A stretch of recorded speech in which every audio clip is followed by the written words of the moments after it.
have a look at the Department of Philosophy at CMU if you're interested. On Tuesday, February 1st, we have Nick Rescher giving a talk at the center in person that was postponed from 2 weeks ago. And it will be, of course, streamed online as well.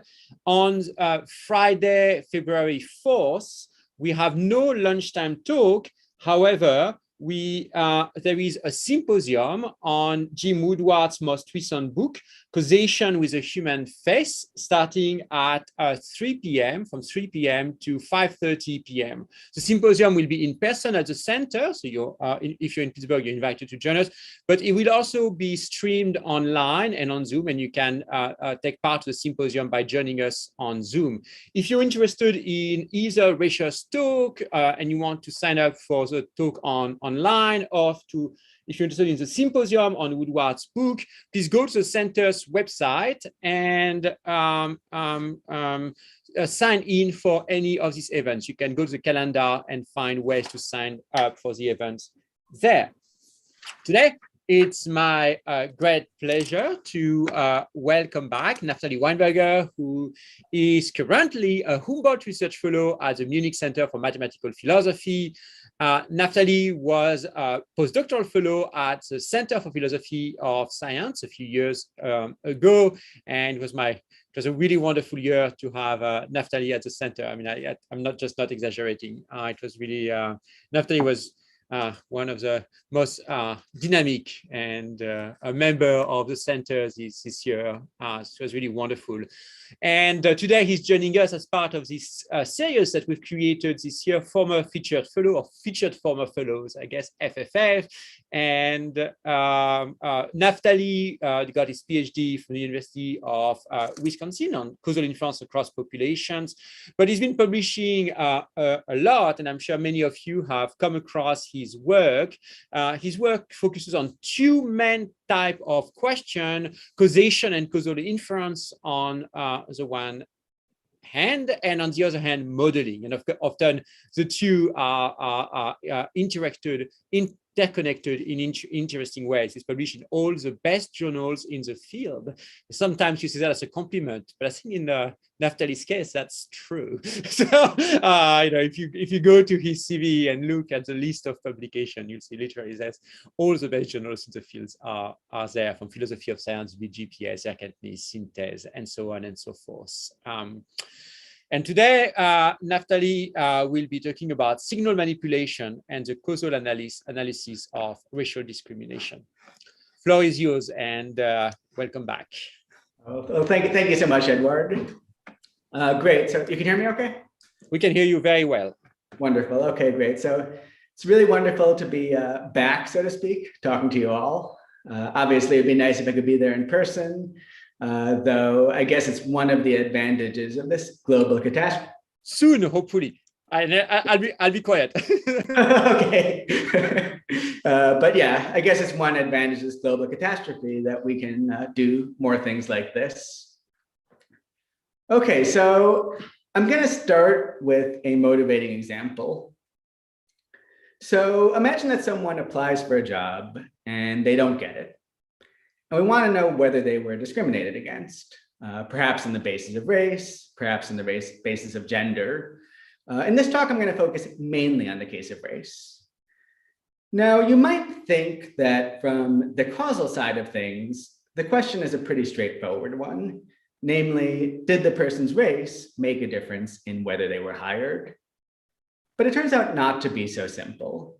It could be the case that as a result of prior discrimination, the person was denied opportunities to develop job-relevant qualifications, and as a result of lacking those qualifications, was not hired.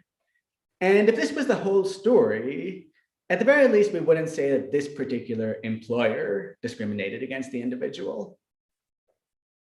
Now, of course, this might not be the whole story. It could be the case that even holding the candidate's qualifications fixed, race still made a difference in whether they were hired. And it turns out that this is, in fact, what is often tested in studies of discrimination. So, for example, in a widely cited study by Bertrand and Mullainathan, what they did was they sent out different resumes to different employers and randomly assigned these fictional resumes either a stereotypically white name or a stereotypically African-American name. And the aim here was to see whether the name, with its racial associations, made a difference in whether the candidates got a callback for an interview. So this is something known as an audit study. This is a very common design for testing discrimination in contexts such as employment, where one does so by varying a cue, something like the name on the resume. Now, the representation here at the top of the slide, this is known as a causal model. As some of you know, I really like these models, as Edward mentioned. So I do a lot of work with them. I think that they're a really important tool for both understanding causation in philosophy, as well as in a whole wide range of sciences. And the way I started thinking about this particular topic was I was really obsessed with something called a path-specific effect. And a good example of such an effect is the effect of race on being hired via the name on the resume. So path-specific effects, generally the way a cause influences its effect via different avenues. Now, it turns out that there's actually quite a lot to say about why path-specific effects are relevant to thinking about discrimination. And this is something I'm still working on with a political scientist in Denmark. But today I actually want to talk about something a bit different. In particular, I want to focus on the race variable here. And I want to talk about issues that arise in treating demographic variables such as race or gender causally. Okay, so some of the background here is that many people think that there's an important conceptual connection between whether something is a cause and whether it can be manipulated. And of course, I'll say more about what that means. But one thing to highlight at the outset is that this type of issue comes up in two separate but related literatures. So on the one hand, in the literature on causal modeling and social scientific methodology, there's this very abstract debate about whether demographic variables such as race and gender and age and so on can be treated as causes if they're not manipulable. Now, separately, there's been a more recent debate about whether the manipulability of race is compatible with understanding it as socially constructed. And here there are people out there answering yes and people out there answering no. Now, in my view, in both these literatures, none of the accounts that are on the table actually do an adequate job at making it possible to understand what goes on in experiments of discrimination, things like audit studies. So my aim in today's talk is to give my own account, the signal manipulation account, where this account is intended to clarify what goes on in audit studies and to explain how these studies can test for discrimination despite the various concerns people have raised about the causal status of race. Now, one last preliminary thing. I do want to say a bit about how I'm talking about discrimination here. So first of all, it's probably already clear that the aim here is to talk about testing discrimination. So cases where we're trying to figure out whether a particular individual or group of individuals was discriminated against in a context.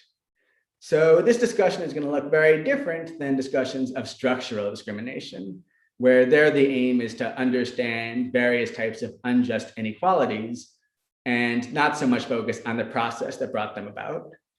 Here, the emphasis will be on the process because I'm interested in how we test claims like this in particular instances.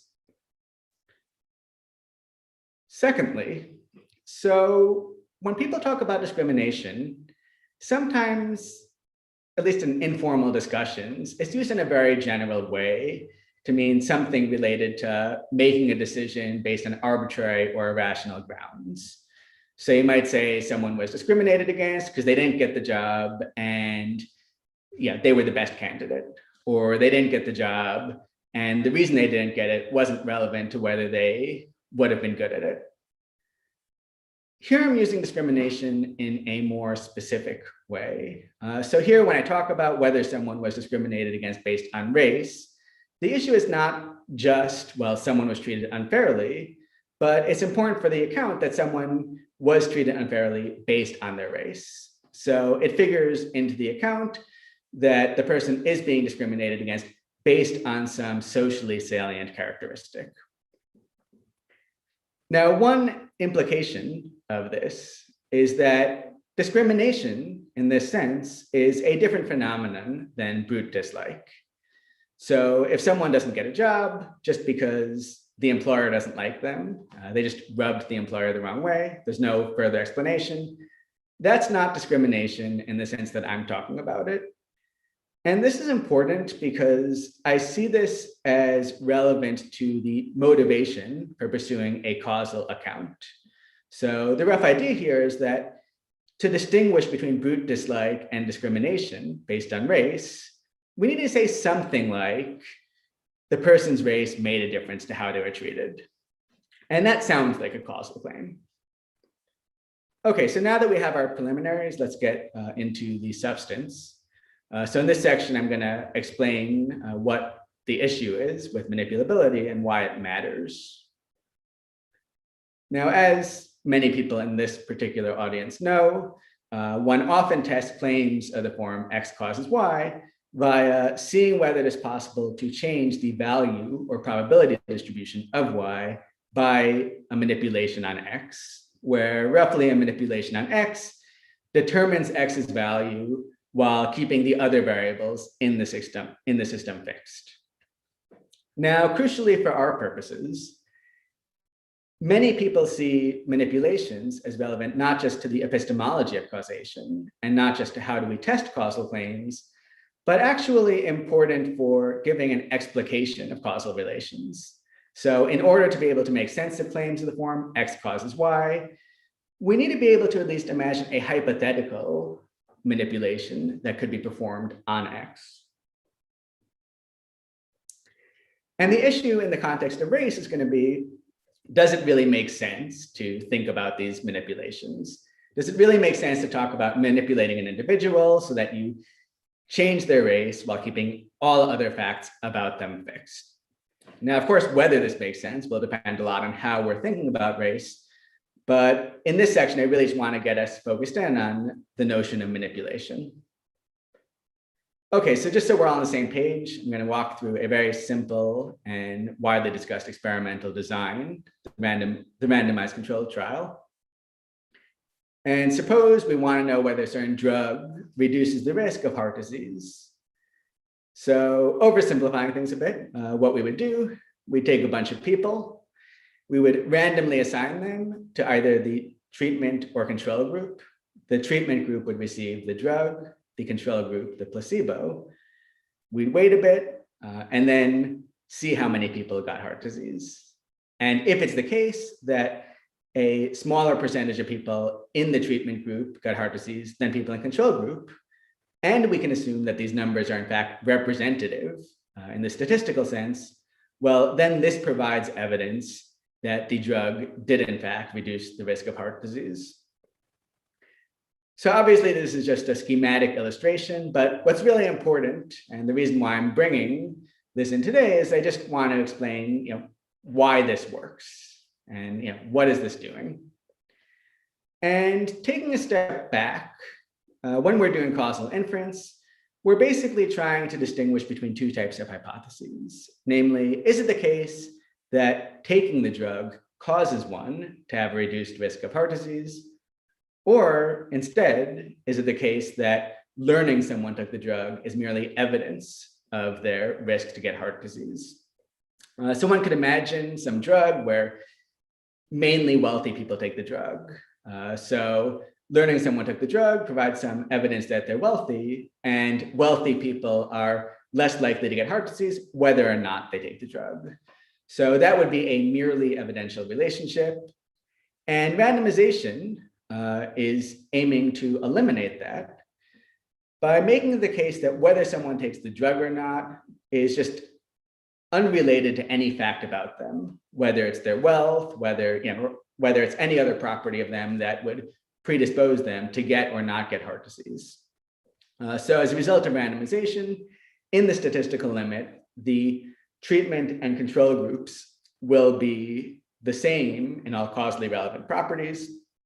And therefore, any difference in the rate of heart disease can only be due to taking the drug or not taking the drug. So this is just one example of manipulation. And the key thing here is just what manipulations do is they change one property of an individual or group, in this case, whether someone takes the drug or not, while keeping all other properties fixed. Now, lots of people claim that manipulability is necessary for causation. So the statistician Paul Holland famously said, "No causation without manipulation." Here, I'm not going to really get into that because I don't think we need a claim that's quite that strong for the sake of our discussion. So what I want to argue here is that the reason why manipulability matters is that in some cases where a property is not manipulable, this provides evidence that of a broader difficulty with differentiating causal and evidential relevance. So to give an example of what I have in mind, so in animal cognition, one very widely employed experiment is the mirror test or mark test. So basically what you do is you take an animal and you put some smudge or mark on their forehead or another body part, and then you put them in front of a mirror and see whether they wipe away the smudge. And if they do, this is supposed to be some evidence that they're able to recognize themselves in the mirror, and that's seen as a cognitive evolutionary milestone.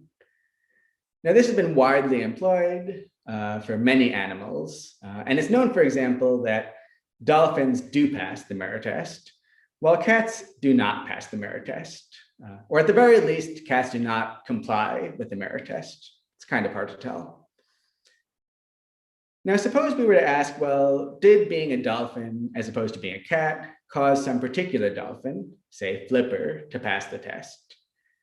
And here it doesn't seem totally strange to talk about cause here, but I would suggest that because we don't have even the faintest idea of what a manipulation would look like that would change a dolphin into a cat, that really the most we can say here is that if you learn some animal as a dolphin, then they might pass the test. And if you learn that they're a cat, they won't.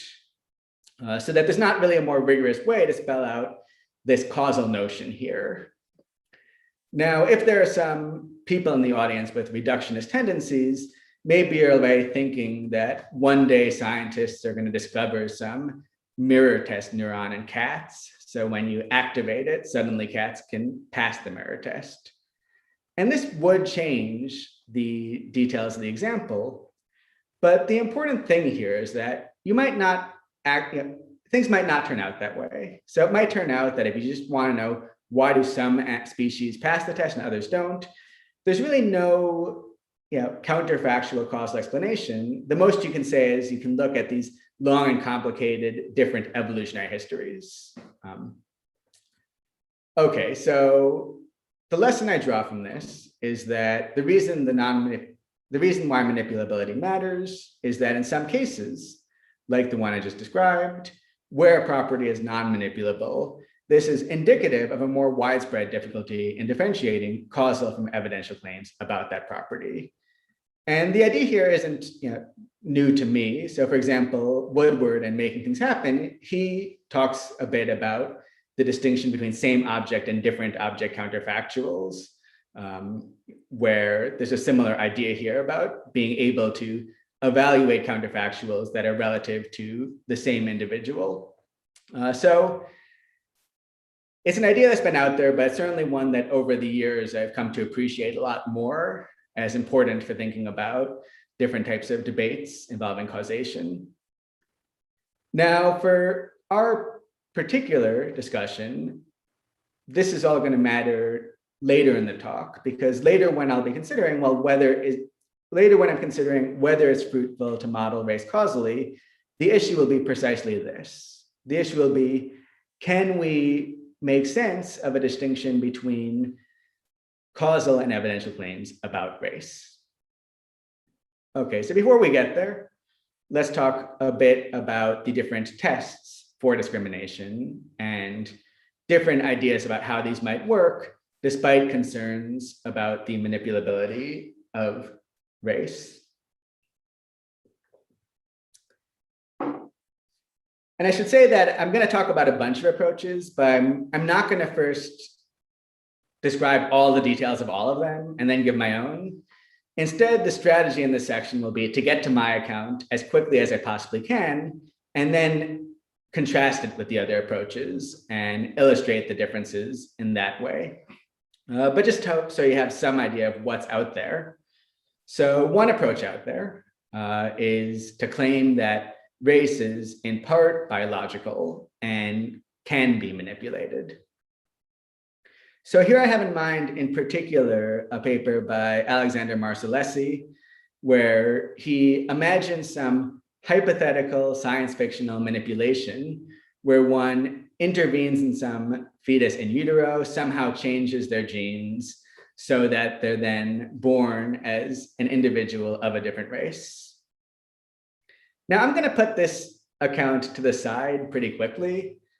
And the reason is that whether or not you think that this is at all an adequate notion of, or at all an adequate conceptualization of race, this type of counterfactual is just not going to be what we care about in most contexts involving discrimination. So if someone didn't get a job yesterday and we're trying to figure out, was she discriminated against, we're almost certainly not asking, what if this person had been born as a member of a different race and lived her whole life as a member of a different race? Would she have gotten the job? Presumably, had she lived an entirely different life, she would not even have applied for this particular job. So I just don't think that this is helpful for thinking about discrimination. Now, the other accounts, which I will talk about more, look as follows. So the second is by Greiner and Rubin, who claim that what is manipulated is not race, but rather the discriminator's perception of race. The third will be Sen and Wasso, who claim that race is a socially constructed cluster concept, which has parts that can be manipulated. And finally, Issa, Kohler, Houseman, who claims that because race is socially constructed, it's entirely wrong-headed to think about causally, and manipulability tests are just inappropriate in these contexts. Now, to start illustrating my own account, I'm going to begin actually with an example by Kohler Houseman. So once again, she's trying to argue that if you have a socially constructed category, manipulability tests are inappropriate. And she gives the following example. She asks us to imagine a society with two classes of people, royals and non-royals. Royals can be recognized by their wearing a cape and carrying sticks. And royals are seen within the society as being so above non-royals that when a non-royal sees a royal approaching on the sidewalk, the non-royal immediately steps off. Now, Kohler Houseman claims that if you were a sociologist and you were trying to understand how status works in the society and what's this whole thing with royals and non-royals, it would be really myopic to just focus on the way people respond to sticks and capes. So the sticks and capes are signals of people's status, but the important thing about the society isn't how people respond to sticks. The important thing is that you have this social stratification that determines how people within the society interact with one another. And as a point about sociology, I certainly grant it. But nevertheless, I would claim that suppose we did not know whether there was discrimination in this society, the test in which we took a non-royal and manipulated their stick and cape, so we gave them the stick and cape that they would not have otherwise, this test in which we gave them the stick and cape and saw how other people reacted to them would be a good test for whether discrimination is occurring. There is one caveat, namely that this is only a good test if the people in the experiment or in the society are actually fooled by this manipulation. So they actually think that the person with the cape and stick is a royal. And this is important because if you think about any actual real life example, whenever there's going to be a status symbol, it's going to be the case that by design, it's going to be really hard for people to fake it if they're not of that status. Okay, so with this example in mind, we can start spelling out my own account. So here we have three variables: the category, so royal or non-royal status, the signal, so whether someone is carrying a cape and stick, and the behavior, whether people step off the sidewalk. Now, in the envision experiment, one manipulates the signal by giving someone a stick and cape in order to see how it will influence sidewalk behavior. And importantly, one does not manipulate the signal in some arbitrary way. Rather, one does it in a way to reliably track the category. So one gives someone the cape and stick they would or wouldn't have if they were or were not a royal. Now, more generally, the signal manipulation approach says that in testing claims about discrimination based on a category, one does so by manipulating signals for that category in such a way to reliably track that category in order to see what the influence is on certain behaviors. And of course, I'm going to spell this all out a lot more. Now, some of you are already wondering, I'm sure, well, is the category signal relationship a causal one? Because certainly I haven't said anything about whether one can manipulate the category. And for right now, I'm going to actually table this issue. So basically, for the next part of the talk, I'm just going to imagine this is some ordinary causal relationship. And in doing so, I'll be able to spell out the various details of the account. Okay, so first things first, the signal manipulation approach has a very easy job accounting for audit studies. And this probably is not too surprising. So here the category is race, the signal is the name on the resume, and the behavior is whether someone is hired or whether someone gets a call back. Now here the manipulation is not on race itself, but rather on the name on the resume. So one manipulates the signal. One does not manipulate the signal in any arbitrary way, but rather one needs to change the name in such a way as to reflect the person's hypothetical race. So in this case, signal manipulations look different than standard manipulations, understood as ideal interventions. So as some of you know, in an ideal intervention on a variable, the intervention determines that variable's value in such a way that it no longer depends on its prior causes. But in performing a signal manipulation, it's crucial to not ignore the relationship between the signal and its cause. You need to know about the relationship between race and names in order to know how to manipulate the signal in the appropriate way. And this is an important feature of the experimental design. So Bertrand and Mullainathan, in their audit study, needed to be very careful in choosing their names, and they needed to not just find names that were statistically representative of different racial groups, but they also needed to do surveys of people to determine whether people associated particular names with particular racial groups. Now, finally, the manipulation in the experiment is on the signal, name, but the aim of the experiment is to test the influence of race. And I feel like the point I'm making here is in some ways really obvious. So when Bertrand and Mullainathan do their study, they're not doing this study because they're especially worried about name discrimination. They're not especially concerned about what if people aren't getting jobs because people don't like their names. Within the study, name only matters insofar as it's treated as tracking the person's race. So I think this is an important feature of the study, and it's one that alternative accounts are not able to get. So now I'm going to tell you a little bit about one of the competing accounts.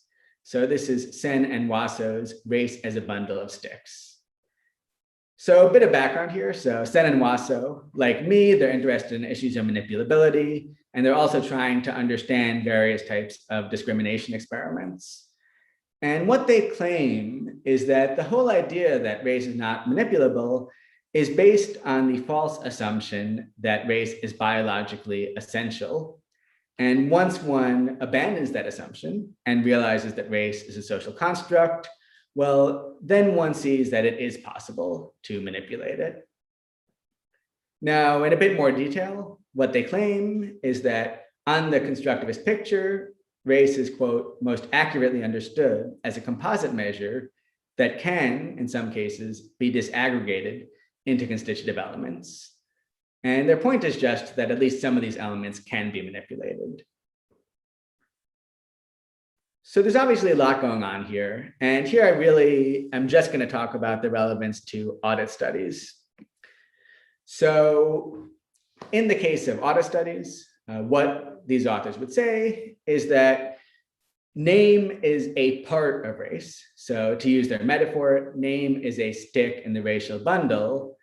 And you are able then to manipulate race insofar as you're manipulating the name, and the name is a part of race. And it's important to see here, so I've given this diagram from the paper, that really they're not trying to put any structure on this. They're not trying to say why certain elements count as parts of race. They're purposefully not theorizing about that. And I think this really causes a problem for them because they're really unable to say anything about why it is that one does the manipulations one does.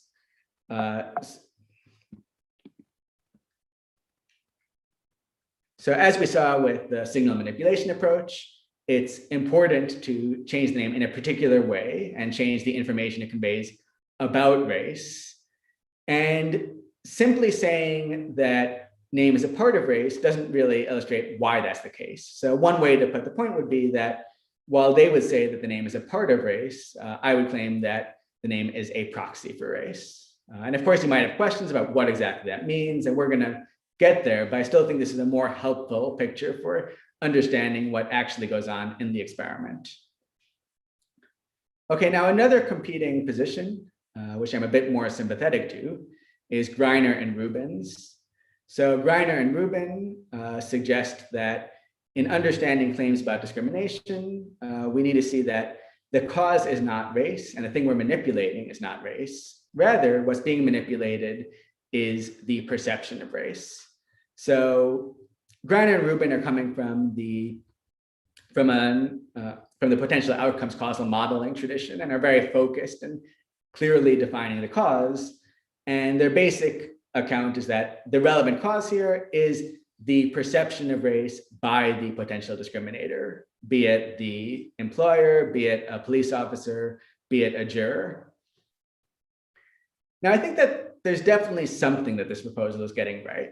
I mean, it certainly seems right to say that what's being manipulated isn't the person's race, but rather something about how the race influences being hired or how someone is treated in other contexts. The issue with their approach is that because they're so fixated on defining the causal relation in terms of the perceiver's perception of race, they're really focused on how many perceivers are there, when does someone do the perceiving, and questions like that. And the issue with this is that these details often won't matter. So in the Bertrand and Melanathan study, if one gets the result that changing the name did make a difference in callback rate, it doesn't seem like learning the information about how many people were on the committees or when exactly people read the resumes, those details don't matter for evaluating the claim about discrimination. So certain discrimination claims are insensitive to these details in ways that their account is unable to account for. And my account, in contrast, allows one to understand questions about discrimination and whether discrimination is going on independent of particular manipulations. So for example, if the causal model at the top of the screen is the correct causal model, well, then the following model will also be an adequate causal model. And we can still ask whether there's discrimination in terms of whether race influences being hired, not going through qualifications. And we can define that effect independent of further details about the signals by which race influences being hired.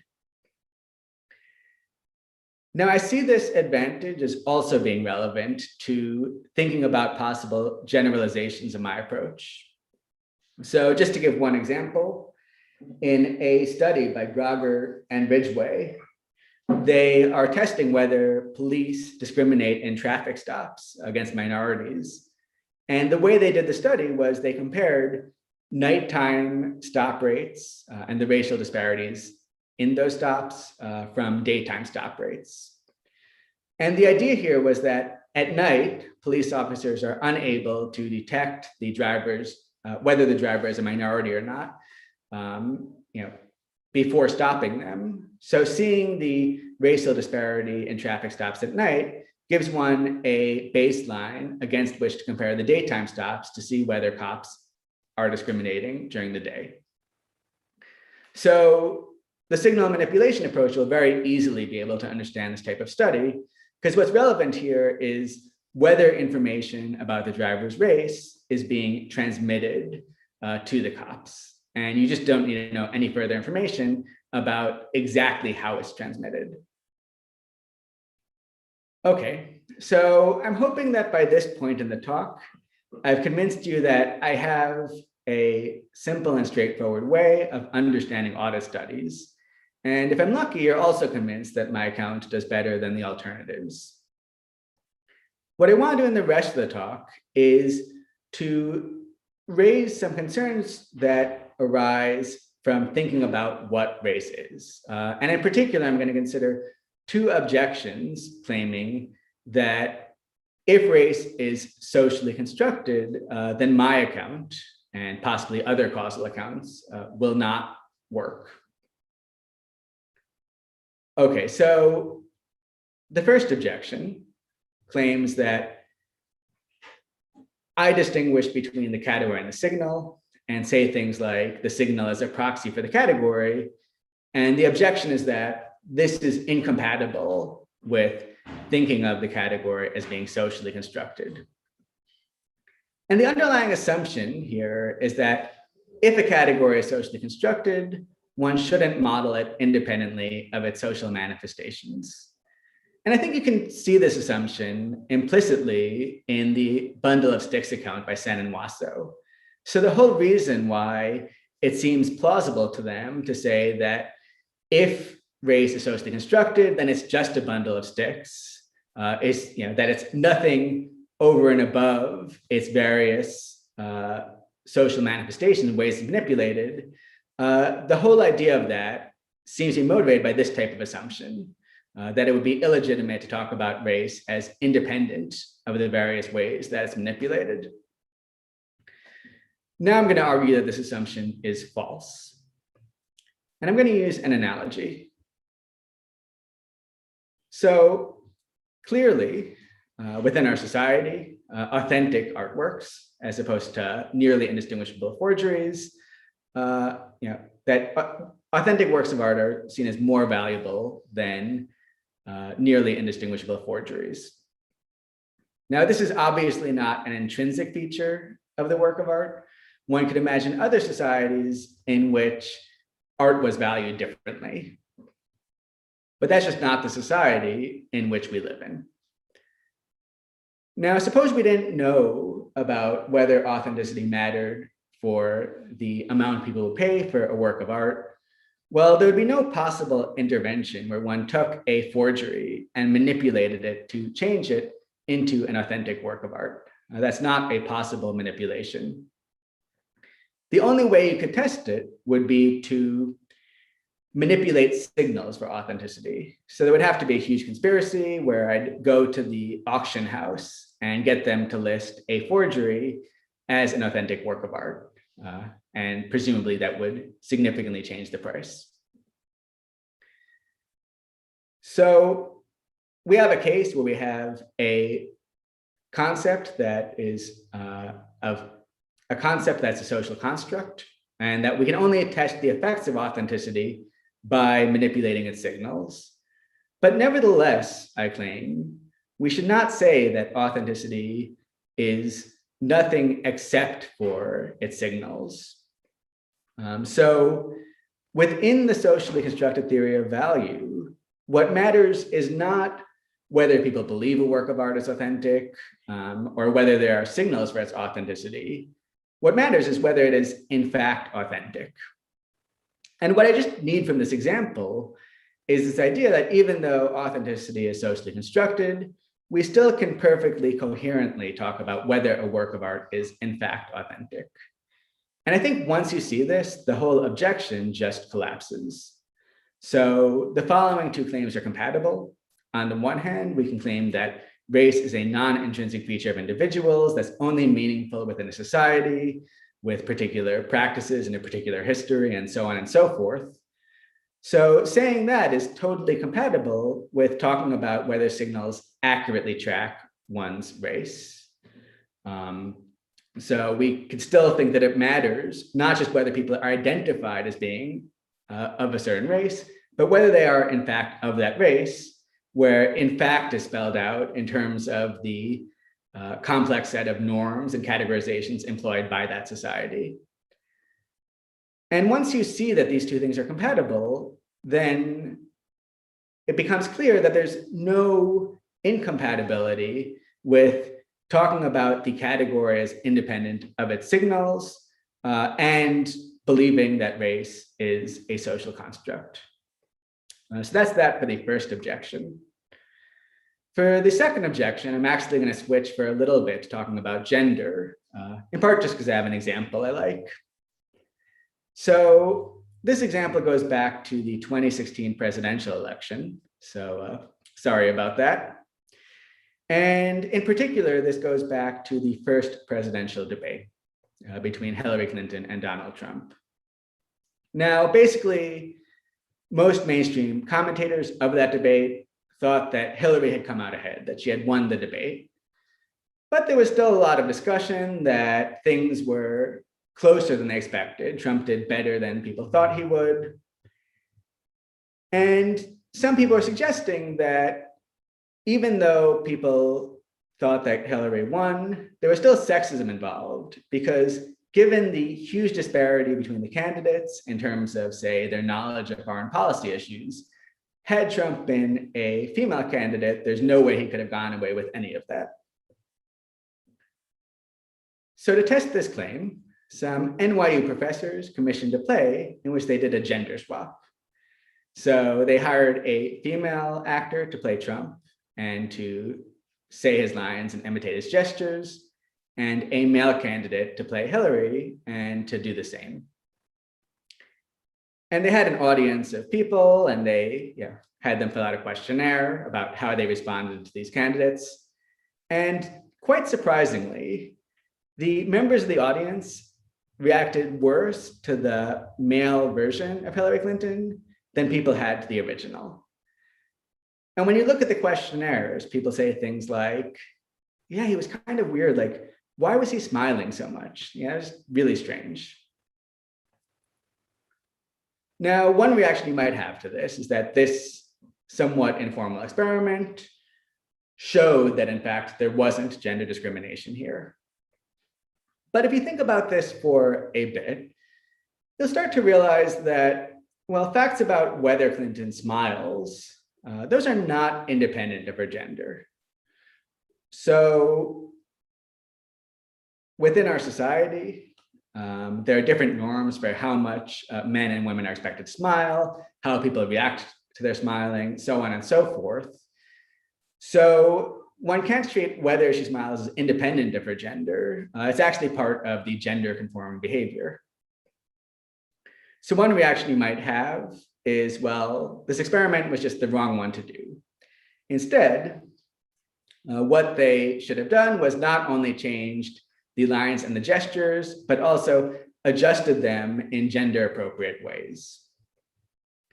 But the problem here is that it could be the case that the number of manipulations you'd have to do related to gender in the sense is going to be open-ended.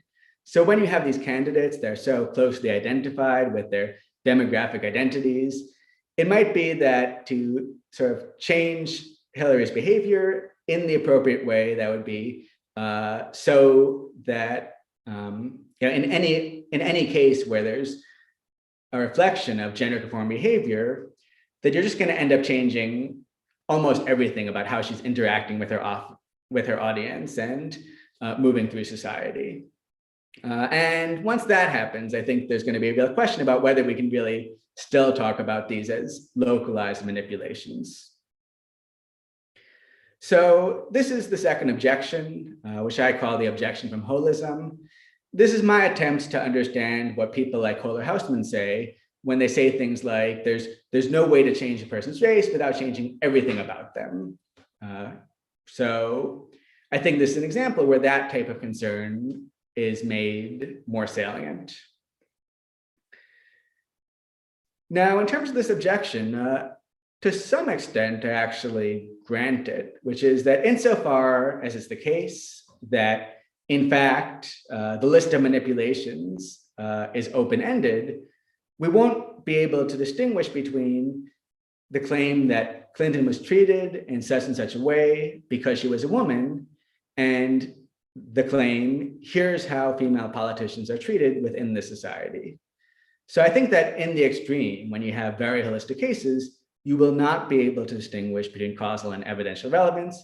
And in those cases, it will no longer be helpful to talk about gender causally.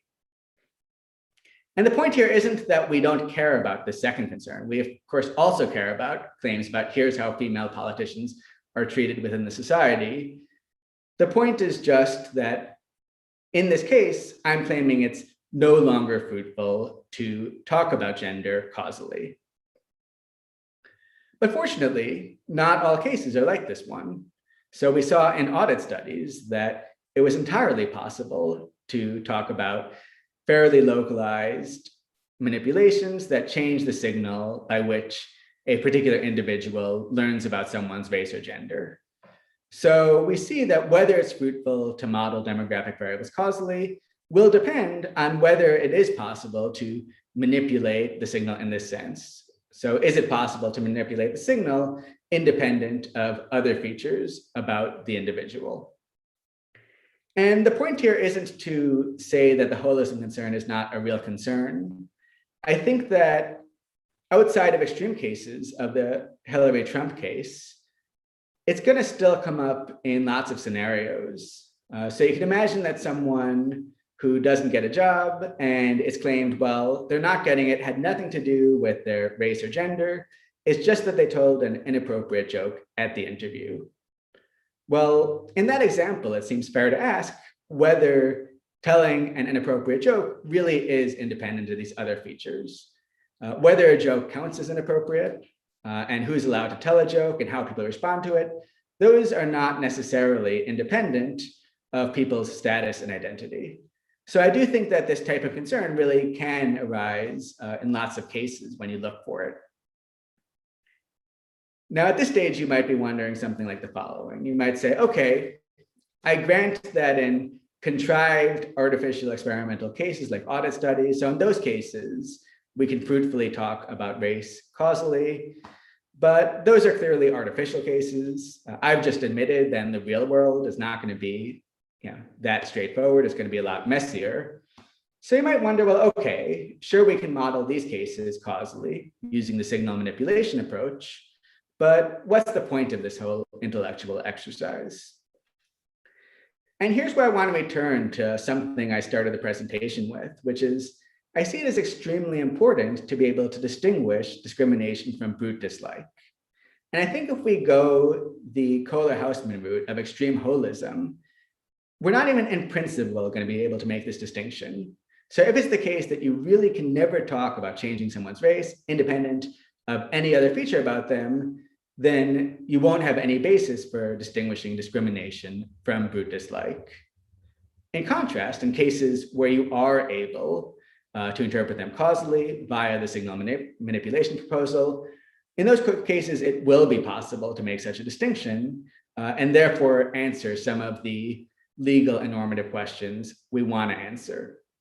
And I imagine that we might end up with something like a spectrum. So at one extreme, we might have cases like the Clinton-Trump case, where in those cases, it's no longer fruitful to talk about gender causally.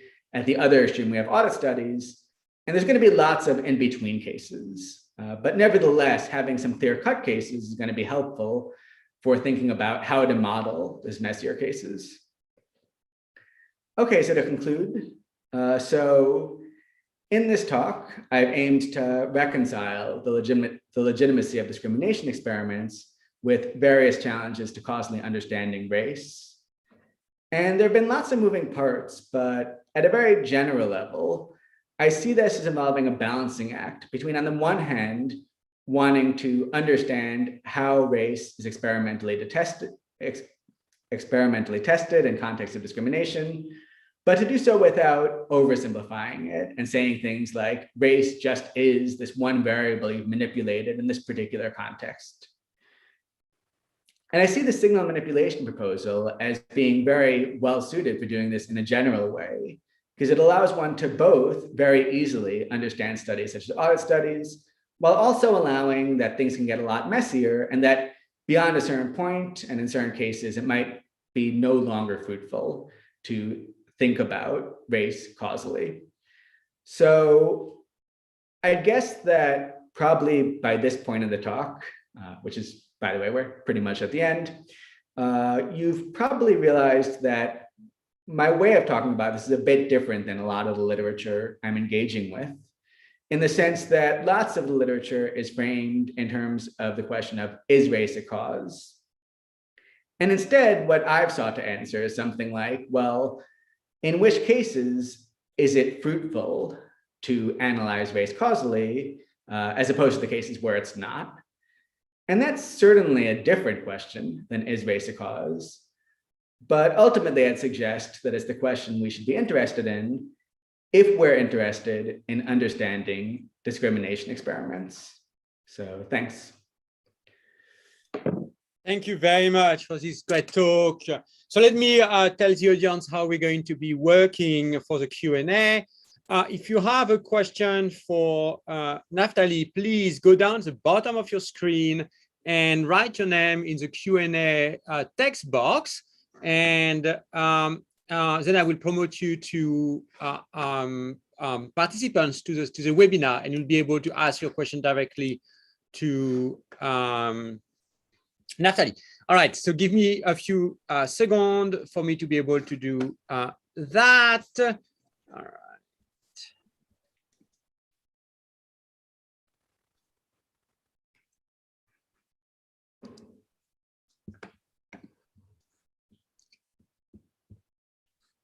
Okay.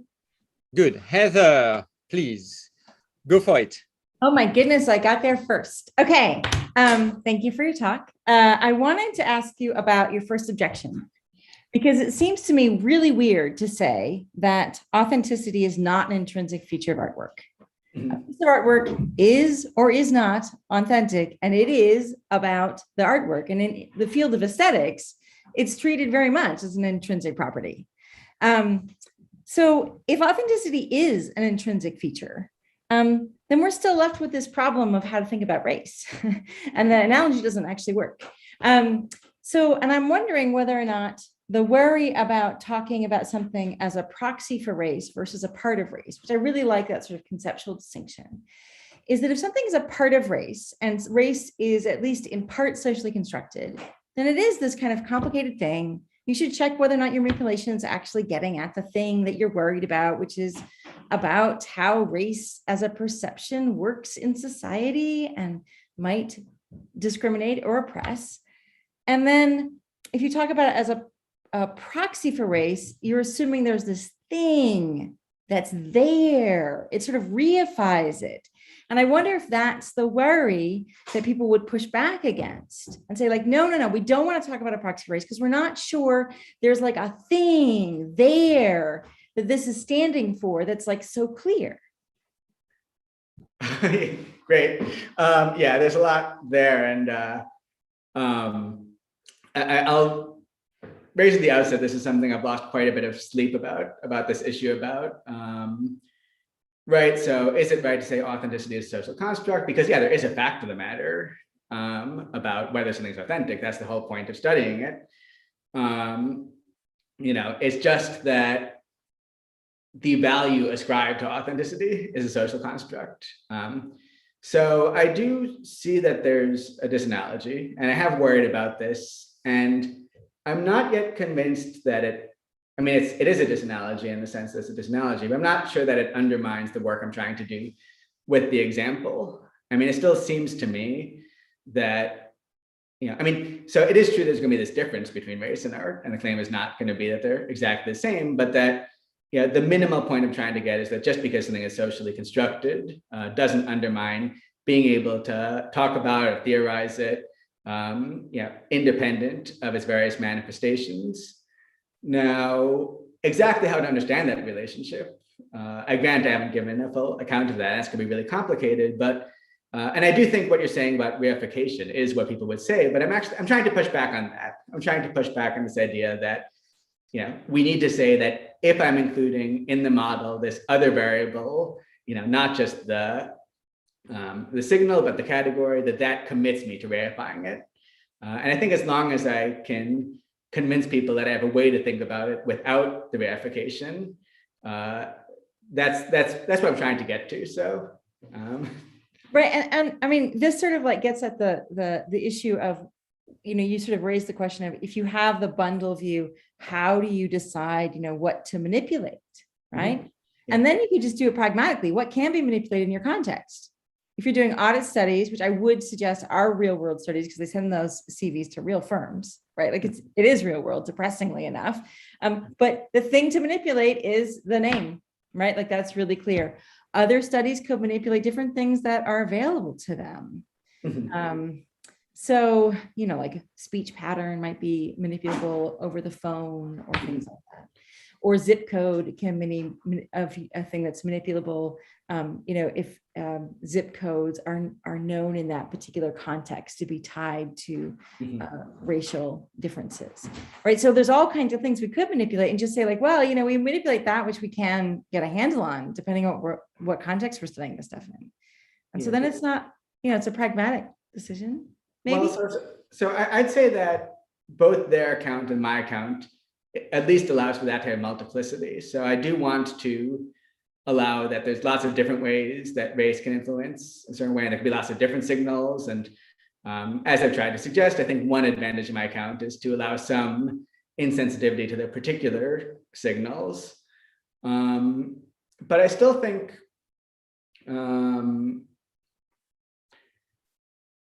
being able to say something along the lines of, well, we manipulate the name because we see name as tracking race, and that's why we manipulate it in the way we do. That seems, we need to have this whole long discussion. And I'm trying to make this paper like an opening to a discussion as opposed to an end, but yeah, a whole long discussion about how do we do that and can we do that? But that seems to me to be something that we want to account for. And at least for me, the approach of saying, oh, something is a part of it and we can change different parts, you don't even have the modeling or conceptual resources to start that. But yeah, there's a lot there. Thanks. All right, thanks, Heather. Tom, floor is yours. Hello, good to see you. Hey, yeah, very interesting. I have a couple of questions. I will just start with one and then maybe come back. So yeah, I think one of the questions I have was also about the first, your first objection. I was going the other way actually. So it seems to me that I could have the same. So instead of authenticity, think about witches and witch hunters. And if you talked to witch hunters, they would say, no, we are not interested for like hunting people who we think are witches. We really want to get at real witches. And then you could run the same arguments for witch hunters, even though we know right now that there are no witches, right? And so I think that because you could repeat this very argument for a category that clearly does not have any extension in the actual world, then your response to the objection is bad. Mm-hmm. Yeah, so so let me say a little bit about kind of the backstory I have in mind here. Yeah, the whole thing I've been trying to avoid to make my account as compatible with as many things as possible. But sort of when I'm trying to rescue this idea that we can talk about race independent of its manifestations, the types of things I have in mind are these features like often when someone is identified as being a certain race within a society by one person, they're often, not always, going to be identified like that in many contexts. And there's a systematicity to it, broadly speaking. And the normative story we want to say about why is it that we think that it's really a problem if people are being discriminated against race, but not a problem if they're being discriminated against having longer fingernails or having freckles, or take some arbitrary thing, is going to have something to do with the broader role these categories play within a society. So, I mean, I do think there's going to be some story beyond what I've said about, why is it that we actually want to talk about race and why we want to think about discrimination against race as being especially problematic. But given that story, I'm trying to give an account that'll make sense of the experiments we're doing to test for that.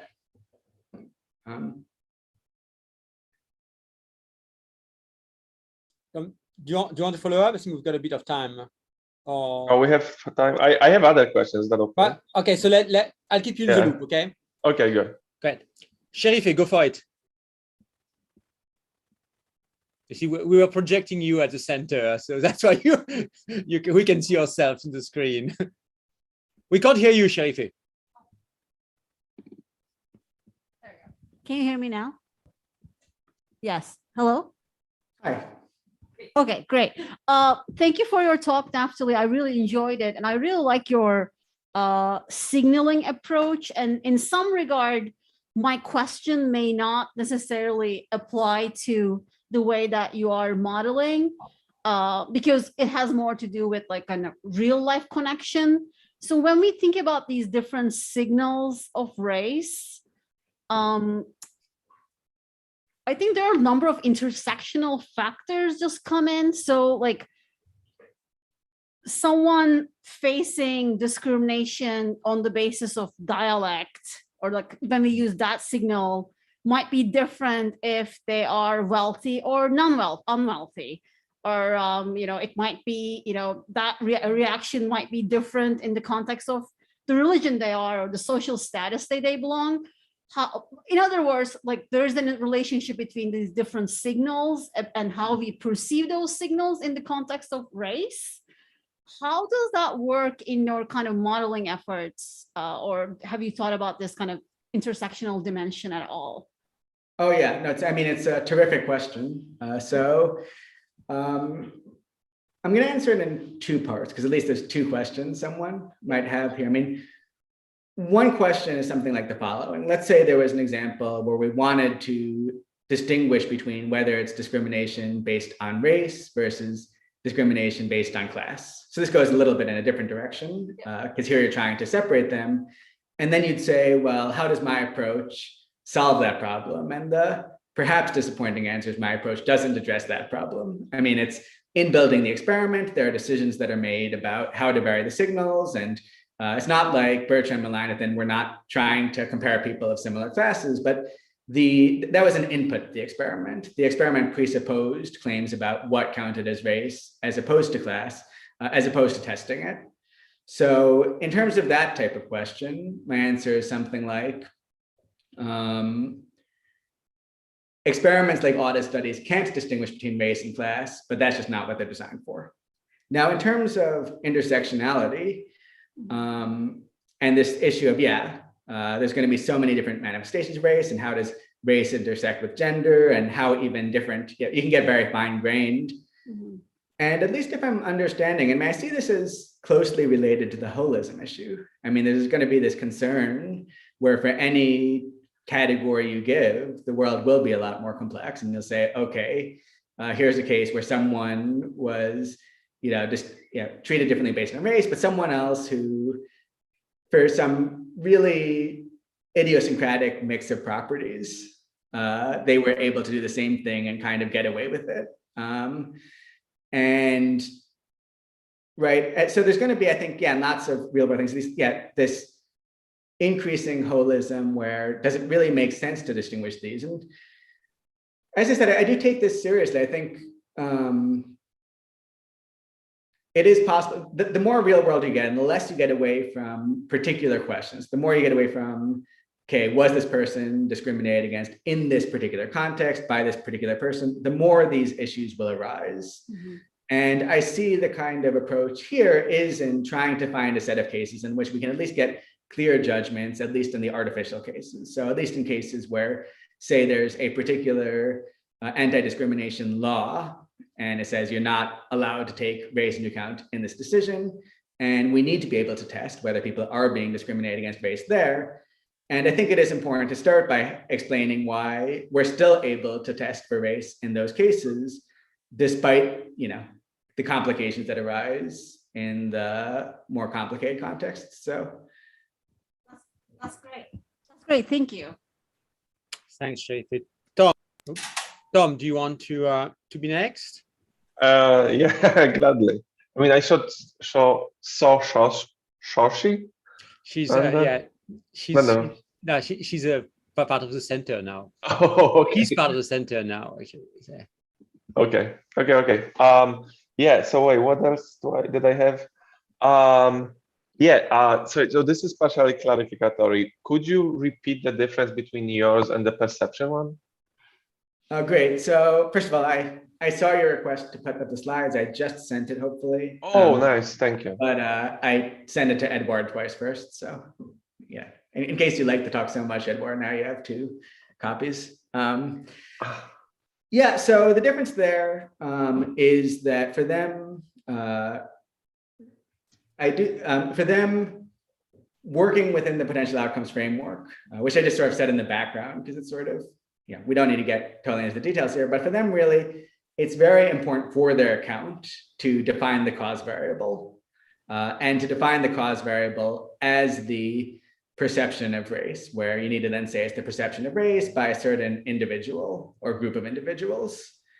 And I do think that they have some room for flexibility. I mean, in the sense that they can talk about multiple individuals and things like that, but they do in their analysis get very fixated on this issue of, okay, well, if the relevant variable, if the relevant treatment in their terminology is perception of race, well, okay, who's doing the perceiving, when did it happen, and things like that. And as I said, the issue I have there is that then they can't account for ways in which these details don't matter. So on my account, understanding whether there's discrimination is something more like a path-specific effect. Is race influencing the way someone is treated in a context in a particular way? But we're able to say that in a way that it doesn't matter exactly how the influence happens. It doesn't matter how many people were, reading the applications on the other side of audit studies. Those details don't matter. The reason those details don't matter for me is because what we're trying to figure out is something like, is race making a difference here in a particular way? And that's a very general claim. And they're only able to focus on particular details about, did this particular perceiver perceive the person's race and act accordingly? Oh, wait, but then it seems that, so are you assuming a priori that those details don't matter? Or are you saying just, because what if they do, right? So what if turns out that people in the morning, this sounds really plausible, to be honest, right? Before lunch, I am very racist because I haven't had, I just let my biases influence my decisions. But after lunch, when I'm like, all high energy, then yeah, I'm not racist anymore. And that would be an interesting result to have. It would be right within the scope of this research and something that your model would miss. Or maybe even like I would get the signal because I would be, let's say this is a hypothesis, I would have like those 2 treatments, you wouldn't, and you would miss the signal of racism completely because like you will have too many people after lunch who are not racist, right? And in your sample that you didn't control for, you actually wouldn't even pick up on any signal at all. So I'm wondering if I'm missing something in the question, but at least the way I'm inclined to respond is something like,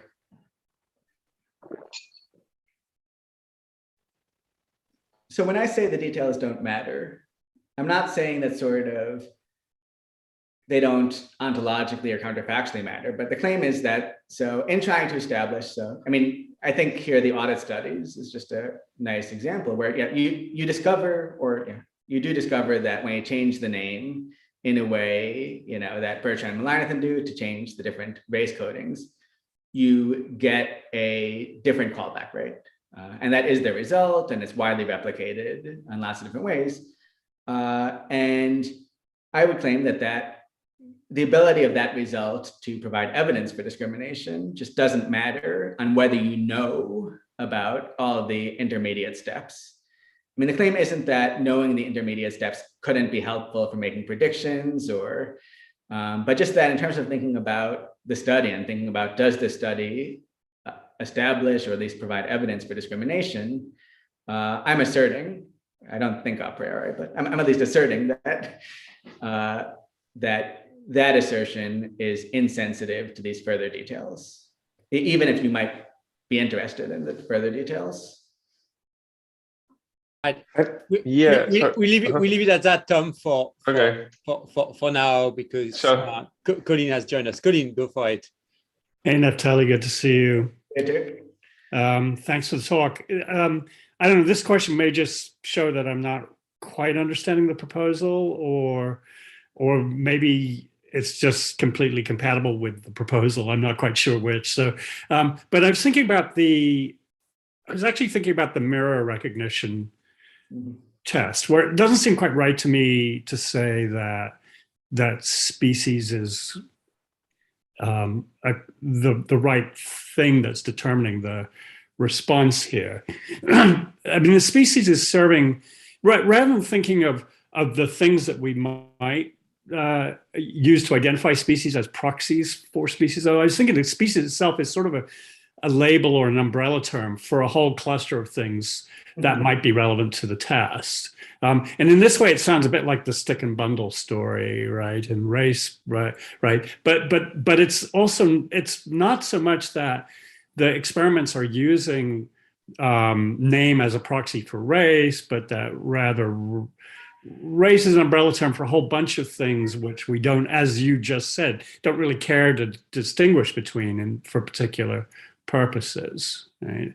So I'm wondering whether this whole discussion has sort of got things backwards in a way. It's not like we want to ask whether race is a real thing that is doing any causal work, but rather what's the convenience of summarizing a whole bunch of complex factors in terms of a label such as race, which is then easily grasped given the situation we're in.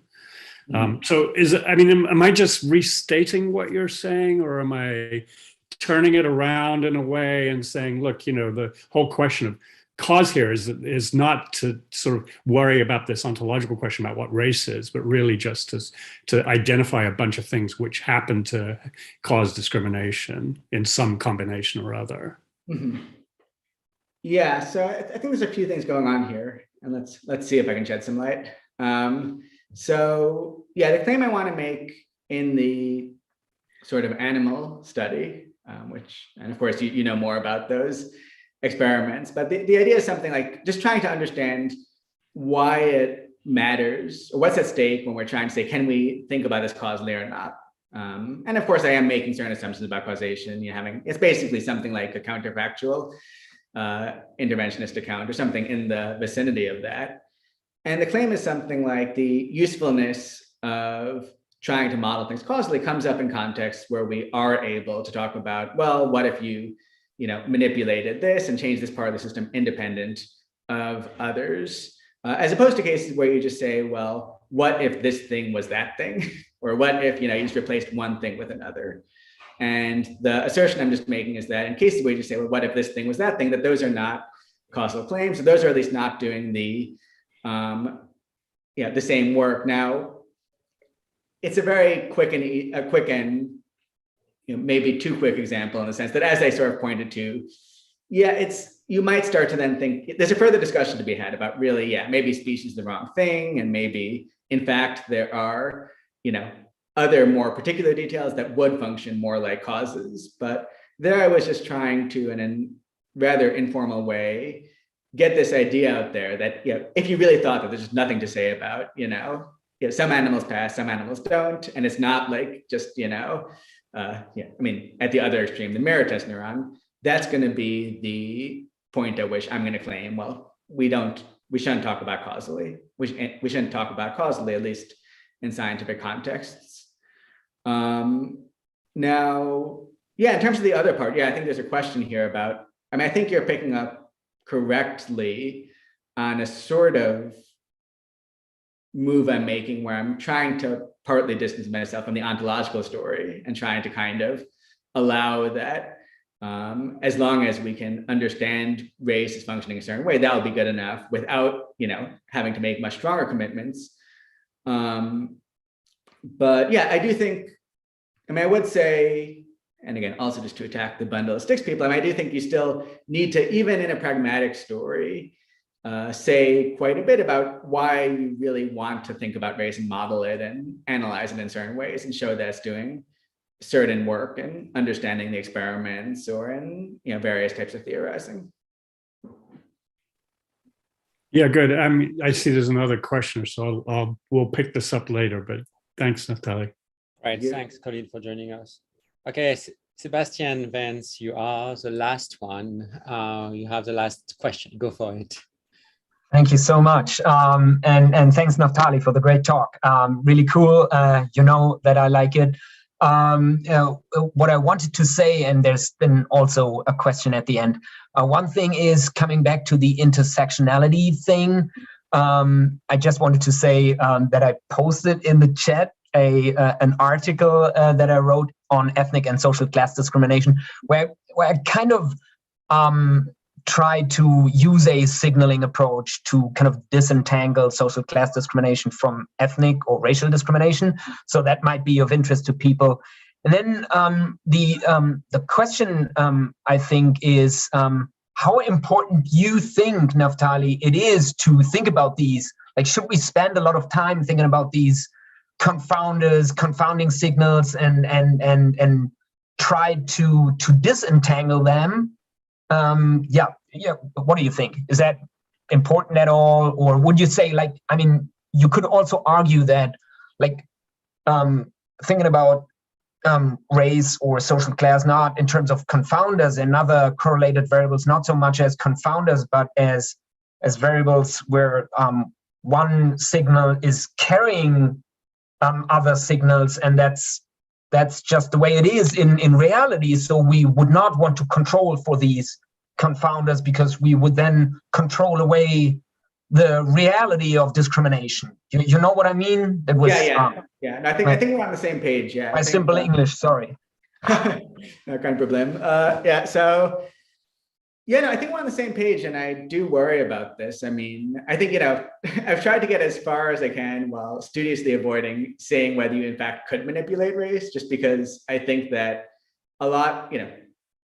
I think there's a lot that's going on that's good in terms of the experimental designs and studies that you can make headway on without an answer to that question. And it bothers me how so much literature sort of is unable to even get the right answer in audit studies because they're so worried about these ontological or is race a cause questions. That said, I think if you can't manipulate race, or if you don't answer that question, then you also are not going to have a clear-cut account of confounding, and you just won't be able to systematically, or at least using the existing methods of causal inference, distinguish between hypotheses about race and class. So, it's just at this stage, just an admitted limitation of my current approach that maybe I can bracket for this particular project. But I guess, I think, it's a worry, I think, or at least it's an issue that I think deserves more attention. Thank you so much. All right, and we've reached 1:30, which is a time where we always end our talks. I had plenty of questions for you, but I think we'll follow up at some point on a one-to-one basis.